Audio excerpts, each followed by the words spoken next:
1906 family photo restored, and experts freeze when they zoom in on the youngest child's face. The photograph arrived at Maya Richardson's studio on a cold January morning, carefully wrapped in acid-free tissue paper and nestled inside a padded envelope.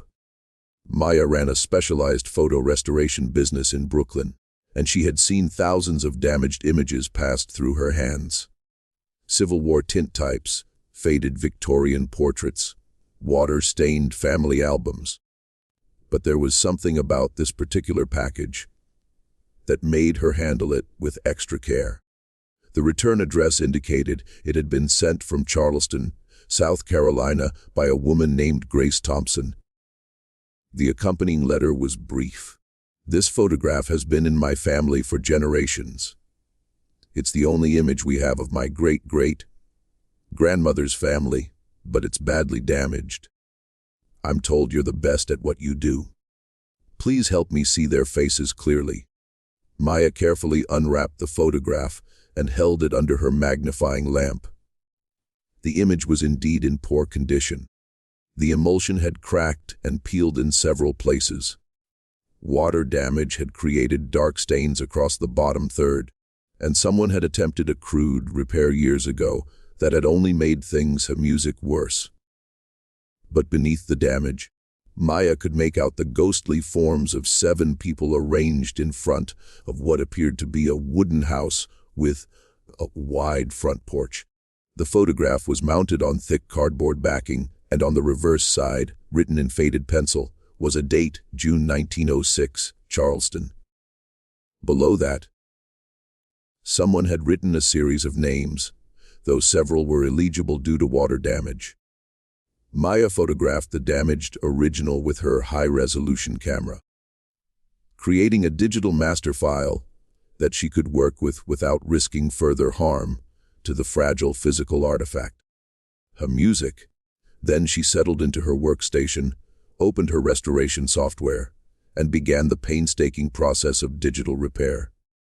She started with the structural damage, carefully cloning undamaged sections of the photograph to fill in the cracks and gaps, smoothing out the water stains, removing the discoloration from the failed earlier repair attempt. This was the technical work, the digital surgery that required precision and patience. Maya had been doing this for 15 years, ever since graduating with a degree in art conservation, and her hands moved with practiced confidence across her tablet. After 3 hours of work, the basic structure of the image was restored. Maya could now see the composition clearly. A family of 7 standing on the porch of their home. The adults wore their Sunday clothes, the man in a dark suit with a high collar, the woman beside him in a white blouse and long skirt. 5 children, ranged from what appeared to be a teenager down to a small child of perhaps 4 years old sitting on the porch steps. Maya saved her work and stretched, rolling her shoulders to ease the tension from hours of concentrated focus. Tomorrow she would begin the detailed work of restoring the faces, bringing clarity to features that had been obscured by time and damage. Maya returned to the photograph the next morning with fresh eyes and her strongest coffee. The structural restoration was complete. Now came the delicate work of recovering the details that made these people individuals rather than shadows. She began with the adults, carefully enhancing contrast and sharpness to reveal the lines of their faces, the texture of their clothing, the expressions in their eyes. The man appeared to be in his mid-30s, with a strong jaw and serious expression. He stood with his hand resting on the shoulder of the woman beside him, a gesture of both protection and partnership. The woman's face showed intelligence and determination, her gaze direct, her posture upright, despite what must have been the exhaustion of managing a household and 5 children in 1906 Charleston.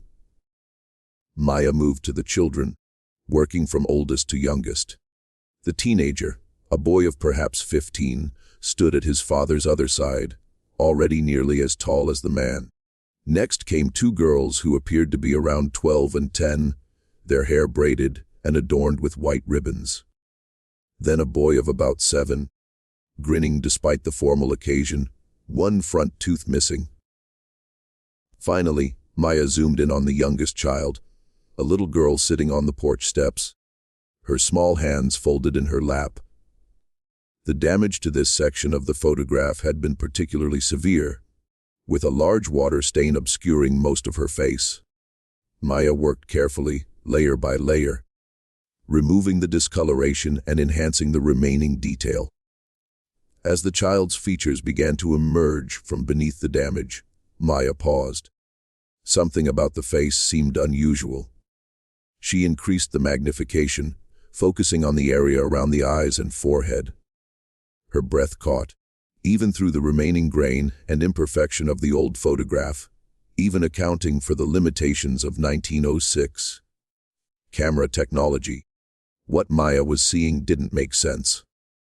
The child's face showed characteristics that seemed medically impossible for the era, or rather characteristics that wouldn't be understood or diagnosed for another 50 years. Maya sat back in her chair, her mind racing.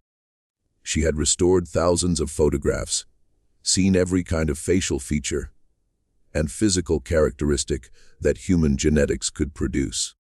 But this was different. This was something that the family in 1906 wouldn't have had words for, something that would have made this child stand out in ways both remarkable and potentially dangerous in the segregated South. She picked up her phone and called Dr. James Wright, a colleague who taught medical history at Columbia University, and music. James had helped her before when historical photographs showed signs of medical conditions, providing context and confirmation for what the images revealed. "James, I need you to look at something," Maya said when he answered. "I'm working on a photograph from 1906, and I think I'm seeing signs of a genetic condition in a child's face. But if I'm right, this condition wasn't even identified until the 1950s. Dr. James Wright arrived at Maya's studio that afternoon, his curiosity evident. He was a tall man in his 60s with silver hair, and the gentle manner of someone who had spent decades helping students understand the human body and its infinite variations. Maya had the photograph displayed on her large monitor, zoomed in on the child's face. James leaned forward, studying the image carefully. Mia watched his expression change from casual interest to focused attention, then to something like astonishment. "You're seeing what I'm seeing?" Maya asked. James nodded slowly. "If this photograph is authentic and unaltered, and I assume you've verified that, then yes, I'm seeing clear markers of Waardenburg Syndrome. Look at the distance between the inner corners of the eyes, what we call dystopia cantharum. And here, do you see this lighter patch in her hair? That would be the characteristic white forelock. But most striking of all, he pointed to the child's eyes, and Ma leaned in closer. Even through the limitations of the old photograph, even with the remaining imperfections in the restoration, the difference was visible. One eye appeared darker, consistent with the deep brown common in African Americans. But the other eye was distinctly lighter. Not brown, but a pale blue or gray that created a startling contrast. "Heterochromia," James said quietly. "Complete heterochromia iritis, different colored eyes. Combined with these other features, it's almost certainly Waardenburg Syndrome type 1. Maya felt a chill run down her spine, but Waardenburg Syndrome wasn't identified until 1951. This photograph is from 1906. The condition has always existed, James explained. Pulling up a chair, Petrus Johannes Waardenburg was simply the first to recognize it as a distinct genetic syndrome and publish research about it. Before that, people with these characteristics were just considered unusual or in some cultures marked by God or cursed.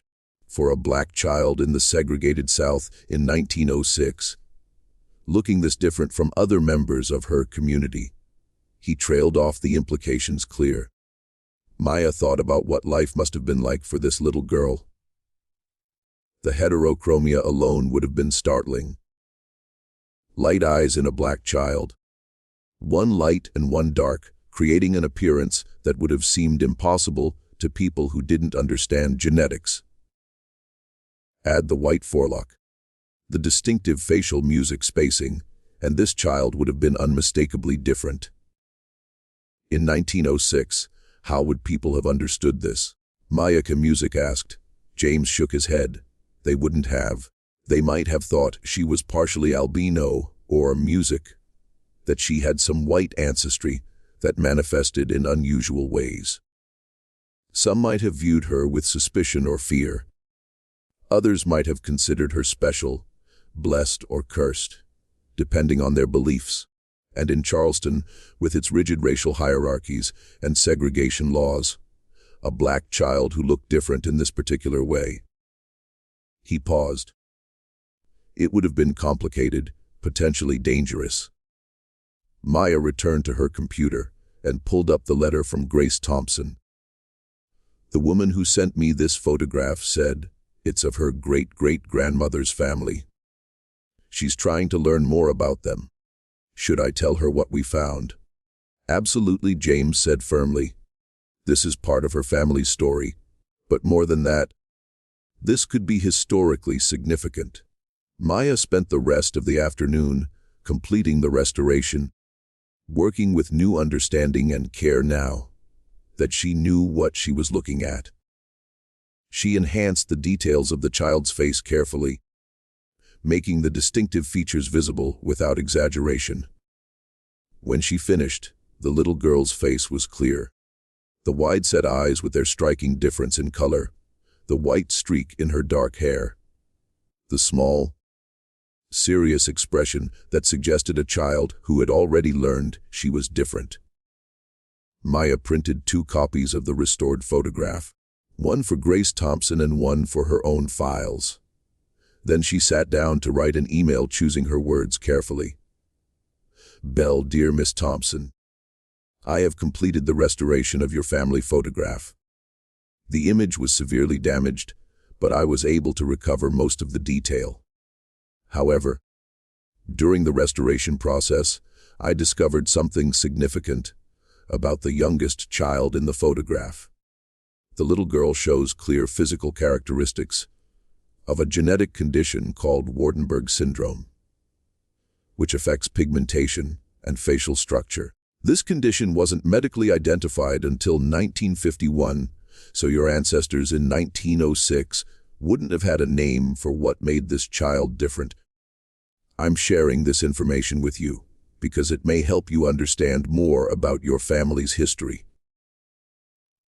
If you'd like to discuss this further, I would be happy to talk with you. I'm also willing to help you research what you can find about this child and what her life might have been like. Maya hesitated before clicking send. She was about to tell a stranger that their ancestor had a genetic condition, information that might be surprising or even distressing. But Grace had asked her to help see the faces clearly, and this was part of that truth. She sent the email, then packaged the restored photograph carefully for shipping. 3 days later, her phone rang. The caller ID showed a Charleston area code. Miss Richardson, this is Grace Thompson. I received your email about my great-great-grandmother's family photograph. Grace's voice was warm but emotional. I've been staring at the restored image for 2 days.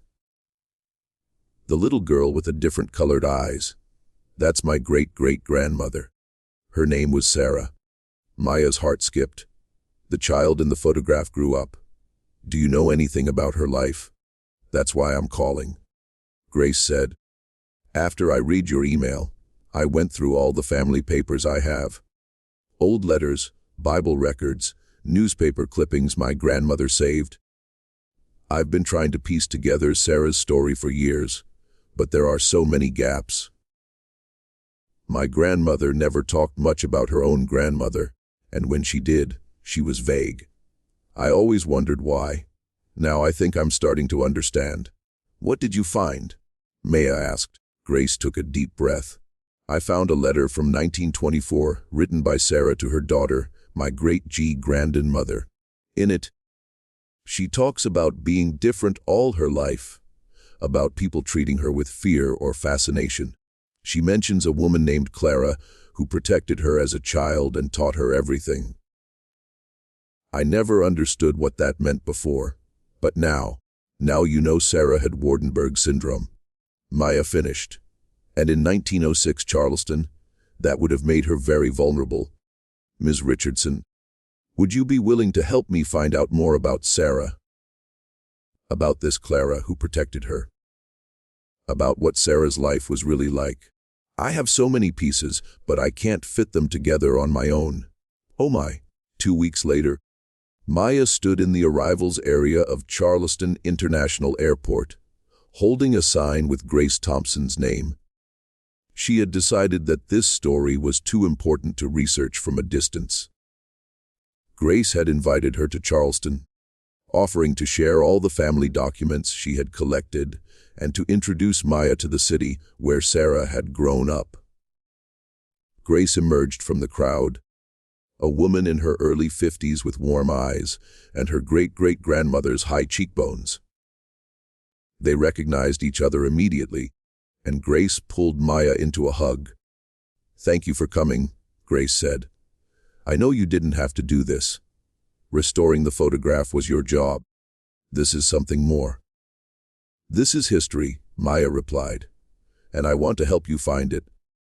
They drove into Charleston as the afternoon light turned golden, past the elegant historic homes and live oaks draped with Spanish moss. Grace pointed out landmarks as they passed. The old Slave Mart Museum, Mother Emanuel AME Church, the neighborhoods that had been the heart of Black Charleston in the early 20th century. "The house in the photograph doesn't exist anymore," Grace explained. "It was torn down in the 1950s during urban renewal, but I know the street it was on. And I've been researching what the neighborhood was like in Sarah's time." Grace's home was a modest bungalow in North Charleston, filled with family photographs spanning 5 generations. She had converted her dining room into a research center with a large table covered in organized stacks of documents, a computer, and music, a whiteboard covered with notes, and a hand-drawn family tree. "I've been working on this for 3 years, Grace said, gesturing at the organized chaos. "Ever since my mother died, and I inherited all the family papers she'd been keeping. I always knew our family had interesting stories, but I didn't realize how much history was hidden in these documents." She pulled out a cardboard box and carefully lifted a stack of letters wrapped in ribbon. "These are from Sarah. She wrote them to my great-grandmother, her daughter, between 1924 and 1948. Sarah died in 1952 when my grandmother was just a teenager. By then, she wasn't talking much about the past anymore. My grandmother said Sarah became quiet in her later years, like she was tired of remembering." Maya took the letters carefully, aware she was holding pieces of Sarah's voice from across the decades. The handwriting was clear and educated, each letter dated and addressed with care. Grace pulled out another document, a small leather-bound book with a broken clasp. "This is what made me reach out to you in the first place. I found it in my mother's things after she passed. It's some kind of journal or record book written by someone named Clara Bennett.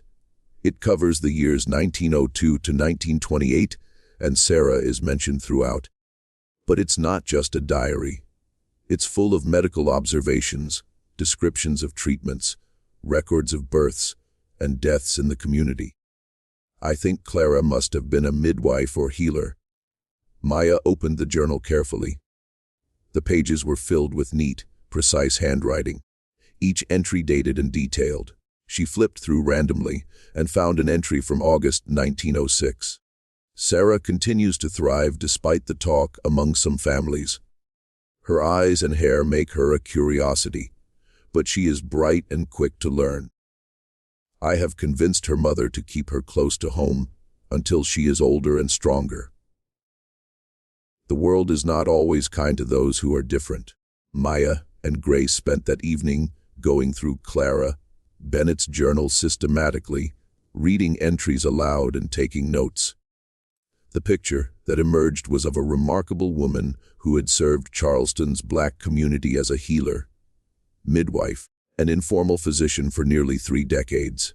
Clara had been born in 1870, the daughter of formerly enslaved people who had learned herbal medicine and midwifery during slavery and passed that knowledge to their daughter. By 1902, when the journal began, Clara was 32 years old and had established herself as someone the community trusted with their most vulnerable moments: births, illnesses, deaths. The first mention of Sarah appeared in June 1906, the same month as the family photograph delivered Ruth's 5th child today, a girl they named Sarah. The birth was straightforward, but the child's appearance is unusual. Her eyes are 2 different colors, one dark like her parents', one pale blue like I have never seen in a colored child. There is also a white streak in her hair at the crown. Ruth is frightened, wondering if her baby is cursed. I assured her the child is healthy and whole, just different. I have read of such things in my medical books, though I do not have a name for this particular condition. Your great-great-grandmother was born in 1906, Maya said, looking up from the journal. This entry is from her birth. Grace nodded, tears in her eyes. Clara was there from the beginning. She knew what Sarah was facing even as an infant. They continued reading. Clara's entries over the following months showed her watching Sarah's development carefully, noting that the child was meeting all normal milestones. Sitting up, music crawling, responding to sounds and voices. But Clara also recorded the community's reactions. People are talking about Ruth's unusual child. Some say she is marked by God. Others whispered darker things. I've spoken to several families trying to educate them, but superstition runs deep. Ruth keeps Sarah mostly at home, which is wise for now, but cannot last forever. By 1908, when Sarah was 2 years old, but the entries showed Clara taking a more active role. I have offered to help educate Sarah when she is older. Ruth is grateful but worried about how people will react if her daughter learns too much. I reminded her that knowledge is the best protection we can give our children, especially children who will face extra scrutiny for being different. Maya noticed a pattern in the entries. Clara wrote about other children in the community, their illnesses, their growth, their families. But she returned to Sarah again and again with a level of detail and personal investment that went beyond medical observation. Clara became Sarah's protector. Maya said she saw something special in her and decided to shield her from the worst of what she would face.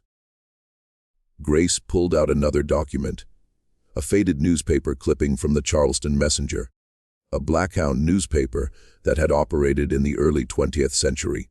The article was dated 1925 and featured a photograph of a young woman in a nurse's uniform. The headline read, "Local woman completes nursing training." Maya looked at the photograph, then at the restored family portrait from 1906. The same distinctive features, the wide-set eyes, though the heterochromia was less visible in the newspaper's lower-quality reproduction. That's Sarah. That's Sarah, Grace confirmed. She became a nurse. In 1925 in South Carolina, a black woman with a visible genetic condition became a certified nurse. Do you understand how remarkable that is? The next morning, Grace took Maya to the Charleston County Public Library, which housed an extensive collection of historical records and archives related to the city's African-American community. They requested files on Clara Bennett, nursing schools in South Carolina during the 1920s, and records from the neighborhood where Sarah's family had lived. The librarian, an older man named Frederick, who had worked in the archives for 40 years, recognized Grace and greeted her warmly. When Grace explained what they were researching, his expression grew thoughtful. "Clara Bennett," he said slowly. "I know that name. My grandmother used to talk about a healer woman named Clara, who delivered half the babies in the neighborhood. Said she was the smartest person she ever knew, colored or white, man or woman, taught herself medicine from books when no school would admit her." He disappeared into the back rooms and returned with several boxes of materials. "These are records from the Cannon Street Hospital and Training School for Nurses." It was one of the few institutions in South Carolina that trained black nurses in the 1920s. If your ancestor trained as a nurse, her records might be here. Maya and Grace spent hours going through admission records, training rosters, and graduation lists. Finally, Grace found it. Sarah admitted September 1922, sponsored by Clara Bennett, graduated May 1925 with honors, special commendation for dedication to patient care. Sponsored by Clara Bennett, Maya read aloud. So, Clara not only protected and educated Sarah as a child, she made it possible for her to become a nurse. They found more in Clara's journal entries from 1922. "Sarah has been accepted to the nursing school. I used every contact and favor I had accumulated over 30 years to make this happen." The administrators were hesitant. Sarah's appearance makes her memorable, and not always in comfortable ways. But her intelligence and determination won them over. She will face challenges there that other students will not face. People will stare at her eyes, whisper about her difference. But Sarah has lived her whole life being stared at. She knows how to meet the world with dignity. Frederick brought them another set of records. Employment files from the Charleston County Health Department.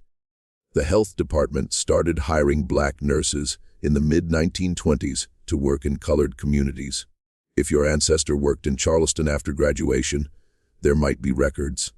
They found Sarah's name and employment records from 1926. Sarah, registered nurse, assigned to home visits in the East Side community. Monthly salary, $45. Frederick pulled out a map of Charleston from the 1920s and pointed to an area that had been predominantly black and poor.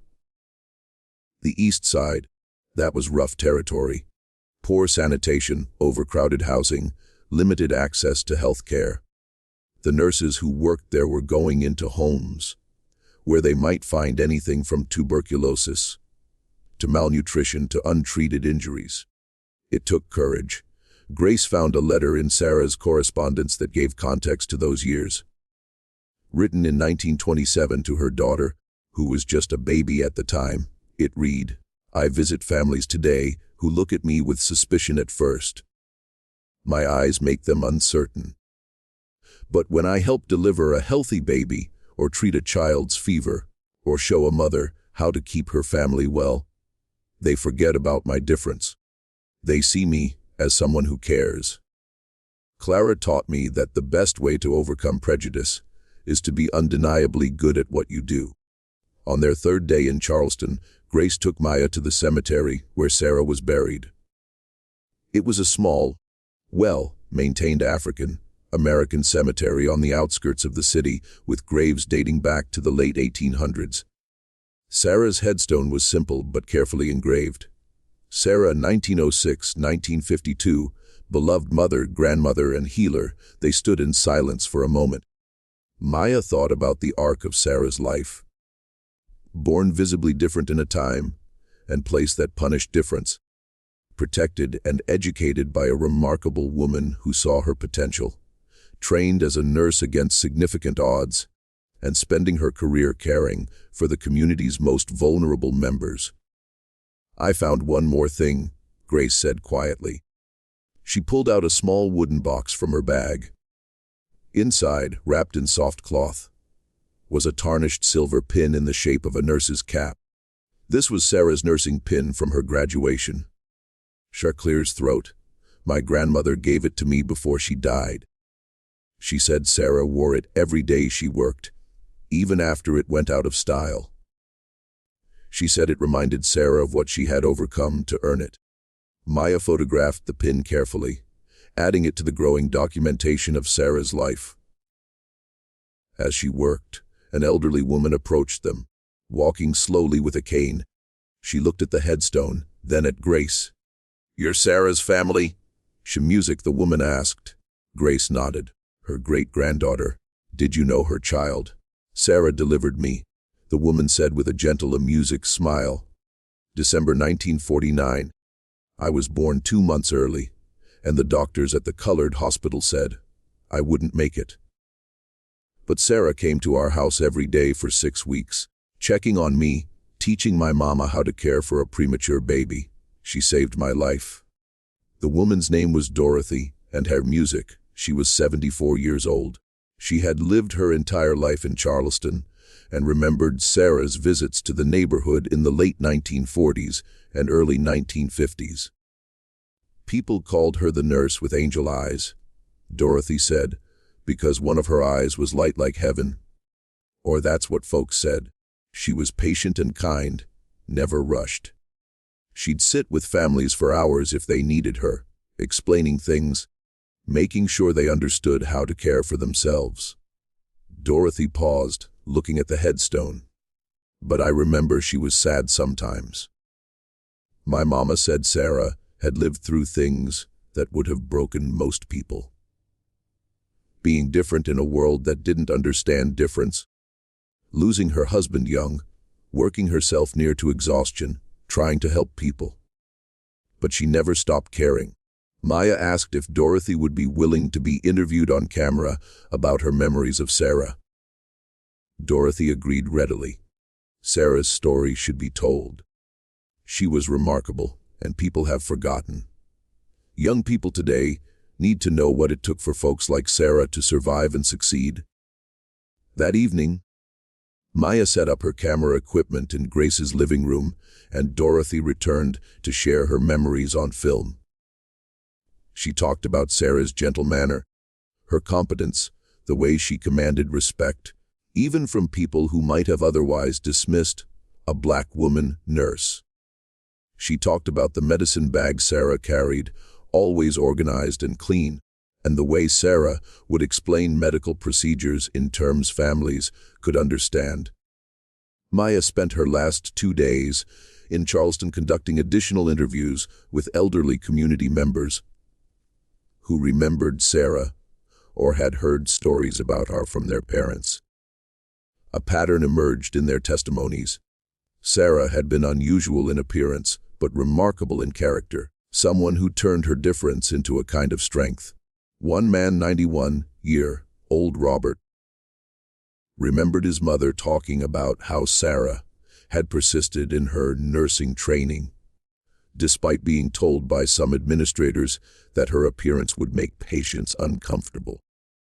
But Mama said once people met Sarah, once they saw how much she cared and how good she was at her job, they forgot about her eyes being different colors. They just saw her skill and kindness. Another woman, Patricia, had inherited photographs from her grandmother that showed Sarah at a community health fair in 1948, teaching mothers about nutrition and childhood diseases. In the photographs, Sarah stood at a table covered with educational materials, surrounded by women listening intently. Her distinctive eyes were visible, but what struck Mia was her confident posture, her direct gaze at the camera, the sense of someone completely comfortable in her role. Despite a lifetime of being different, Maya also discovered records showing that Sarah had continued working as a nurse until just 6 months before her death in 1952. Her music.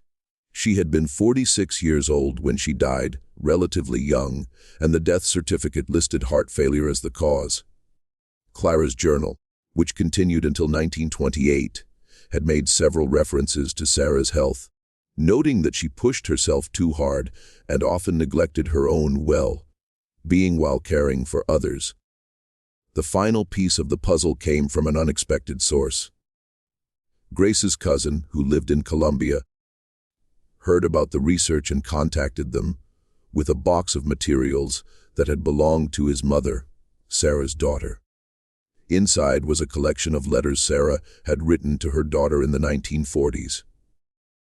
When the daughter was away at college, the letters were intimate and revealing. Sarah wrote about her work, about the family she cared for, about the challenges of being a black nurse in a segregated healthcare system. But she also wrote about her childhood, about growing up different, and the fear that had shadowed her early years. In a letter from 1946, Sarah wrote, "I want you to understand something about being different, about having people stare at you and whisper. When I was young, Clara taught me that difference can be either a burden or a gift, depending on how you choose to carry it. I chose to let it make me more compassionate, more determined to help others who also feel like outsiders. My eyes that made people uncomfortable as a child became my trademark as a nurse. People remembered me, trusted me, knew I would come when they needed help. The very thing that could have limited me became part of my strength." Maya recorded this letter on camera with Grace reading it aloud. It seemed to capture the essence of Sarah's journey. From a child who must have felt isolated and frightened, protected by a remarkable healer who saw her potential, to a woman who built a career helping others despite facing obstacles most people couldn't imagine. On Maya's last evening in Charleston, she and Grace compiled everything they had discovered into a comprehensive timeline of Sarah's life, supported by documents, photographs, and oral testimonies. The story that emerged was extraordinary. A child born with Waardenburg Syndrome in 1906, South Carolina, raised in segregation, protected and educated by a community healer, trained as a nurse despite her visible difference, and dedicating her life to caring for the most vulnerable members of her community. 3 months after Maya returned to Brooklyn, she stood in the Charleston Museum during the opening reception for an exhibition titled Hidden Faces, Revealed Lives, the story of Sarah and Clara Bennett.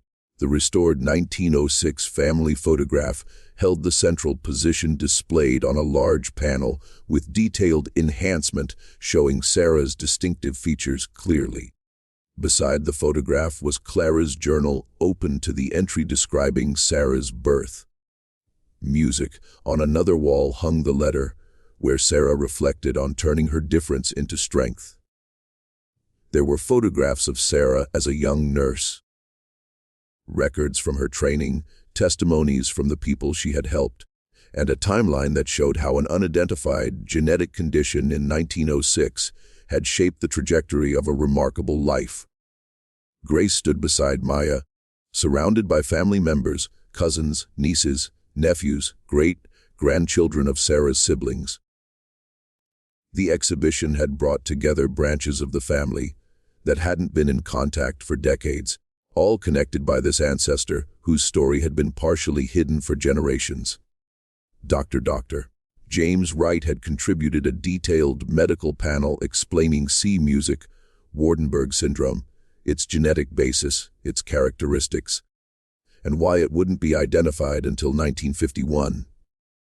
He emphasized that people with this condition throughout history had often been misunderstood, sometimes feared or ostracized, but that the condition itself didn't affect intelligence or capability, only appearance. Music. The exhibition also honored Clara Bennett, whose journal had preserved so much of the story. Research had revealed that Clara had delivered more than 800 babies during her career, trained dozens of women in midwifery and herbal medicine, and quietly challenged the medical establishment by demonstrating that black women could practice health care with skill and knowledge, even when formal training was denied to them. A local filmmaker who had attended the opening approached Grace about creating a documentary. A medical historian from Duke University wanted to include Sarah's story in a book about the history of genetic conditions in African American communities. A nursing school in Charleston expressed interest in creating a scholarship in Sarah's name for students from underrepresented backgrounds. As the evening progressed, Dorothy, the woman Sarah had helped deliver in 1949, stood before the central photograph with tears streaming down her face. "I have lived 74 years because of her," she said to the gathering. "When I was born too early and too small, she refused to let me die. She came to our house every single day, sometimes twice a day, teaching my mother how to keep me alive. And she did it not because we had money.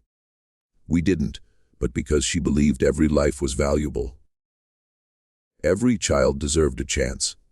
Grace approached the microphone to address the crowd. "When I sent that damaged photograph to Maya for restoration, I just wanted to see my ancestors' faces clearly. I never imagined what we would discover or how many lives Sarah had touched. For generations, our family knew she had been a nurse, but we didn't know her full story.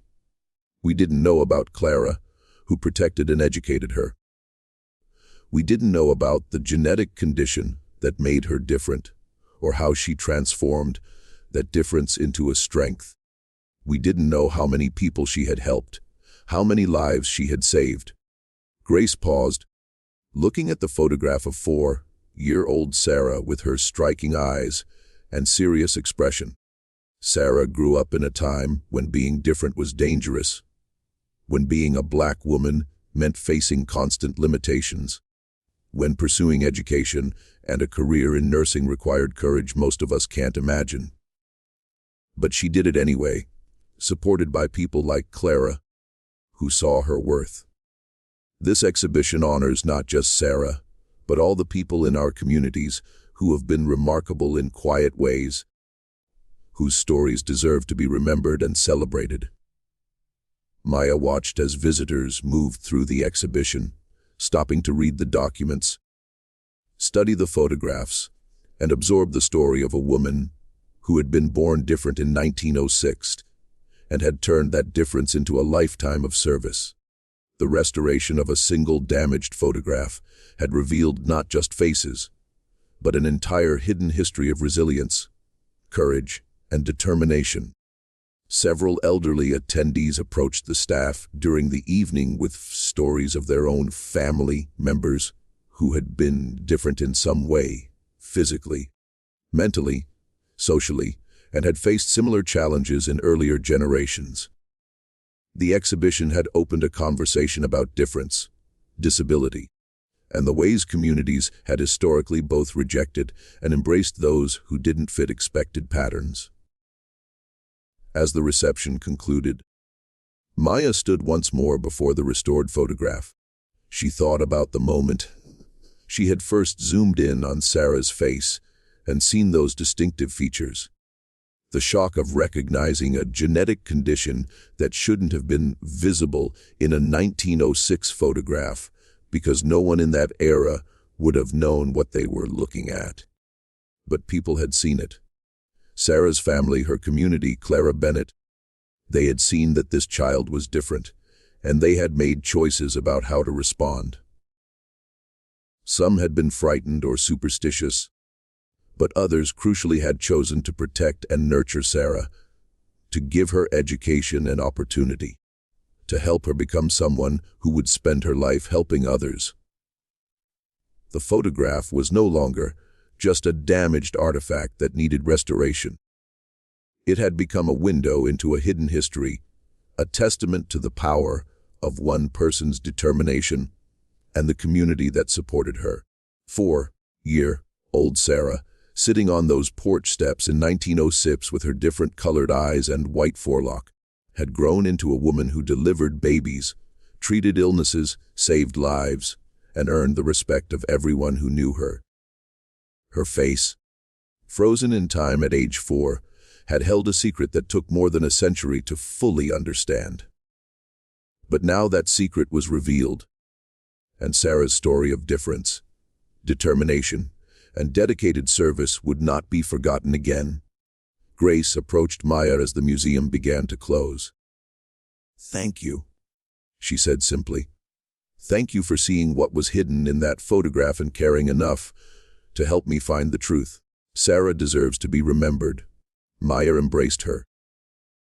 Thank you for trusting me with your family's story, and thank you for being willing to share it with the world. There are probably thousands of other people like Sarah, whose stories are hidden in damaged photographs and forgotten documents. Maybe this will inspire others to look more carefully at their own family histories. As Maya flew back to Brooklyn the next day, she thought about the restoration work waiting for her at the studio. Dozens of damaged photographs from families hoping to see their ancestors' faces clearly. She wondered how many other hidden stories were waiting to be discovered. How many other remarkable lives had been partially erased by time, damage, and deliberate forgetting. Sarah's story had started with a badly damaged photograph and ended with a museum exhibition, a community reconnected with its history, and a woman's legacy finally honored. But for Maya, it reinforced something she had always believed, that every photograph was more than just an image. Every photograph was a story, and behind every face was a life that deserved to be seen, understood, and remembered. The photograph of 4-year-old Sarah, with her remarkable eyes, would continue to hang in the Charleston Museum, visible to generations who would never meet her, but could learn from her strength. And somewhere in Charleston, elderly people who had been children when Sarah delivered them, or treated their childhood illnesses, would tell their grandchildren about the nurse with angel eyes who had refused to let being different stop her from being extraordinary. Earth,